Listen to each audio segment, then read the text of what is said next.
অনেক ভালো লাগছে। আর সবচেয়ে ভালো লাগছে আমার বাবুর এই ফার্স্ট কোরবানি ঈদ। আর ওর বাবা চাচ্ছে যে আমরা সবাই যাই। ওর বাবা এখানে থাকে না, দূরে থাকে। তো ওর বাবার ইচ্ছা মতো আমাদের আর কি, যত কষ্ট হোক, আজকে অনেক বৃষ্টি, আমার বাবু অনেক কষ্ট করে আমার বাবু নিয়ে আসছে, যাতে আমরা গ্রামে ঈদটা সুন্দর মতো করতে পারি। ঈদে বাড়ি ফেরাটা এটা আসলে সত্যি একটা আনন্দের বিষয়। কারণ বছরে একবারই বাড়িতে যাই, ঈদুল ফিতর, ঈদুল আজহার সময় বাড়িতে কোরবানি দিয়ে, এটা ইন্টারেস্টিং বিষয়। কিন্তু সবচেয়ে খারাপ লাগে যে বৃষ্টিটা, কারণ বৃষ্টিটা বরাবরই আমাদের জন্য আশীর্বাদ ছিল, কিন্তু যা বৃষ্টিটা হওয়াটা সেটা বড় কথা না। বড় যে ঝড় যে জিনিসটা, এটা আসলে একটা বিপজ্জনক। কারণ আমার ফ্যামিলি আরও 20-25 জন মেম্বার আছে, তারা সবাই আসলে এই বৃষ্টিটা নিয়ে একটা আতঙ্কিত।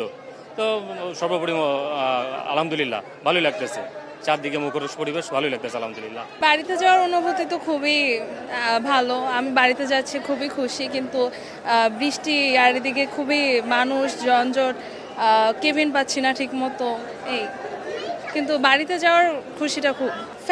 আমার ফ্যামিলিটা আসলে অনেক বড়, তো ফ্যামিলি নিয়ে ঈদ করা এটা খুবই মজার। রূপচাঁদা ফর্টিফাইড সয়াবিন তেল মানেই স্বাস্থ্যকর প্রতিটি ফোঁটা। আসলে নারীর টানে বাড়ি যাওয়া হয়। আজকে এই আকাশের ওয়েদার খারাপের অবস্থাও আমরা কিন্তু বৃষ্টিতে ভিজে, যে সাবা দিয়ে পলিথিন দিয়ে মোড়াইয়া কোনো রকম এই যে ফ্যামিলির টানে ঈদের যে আনন্দ, একসাথে সবাই মিলে কোরবান করব, ফ্যামিলিকে নিয়ে সবাই মিলে আনন্দ করব, আসলে হাজারো কষ্টের মাঝেও আমরা কিন্তু একটু সুখ খুঁজে পাই। কিন্তু আমি বর্তমান মাননীয় প্রধানমন্ত্রী তারেক জিয়াকে বলবো, আমাদের যে যোগাযোগ ব্যবস্থা, আমরা যে লঞ্চ ঘাটে আসি প্রচুর হয়রানি হচ্ছি। যেমন আমরা লঞ্চ ঘাটে কিন্তু 5 দিন আগে ফোন দিলে আমরা কিন্তু কেবিন বয় যারা থাকে বা কেবিনের যারা দায়িত্ব থাকে তারা কিন্তু কল রিসিভ করে না। আলটিমেটলি এখানে আসার পর আমরা শুনি কে বা কারা আধ্যাত্মিকভাবে মানে তাদের কেবিনগুলো বুকিং হয়ে যায়।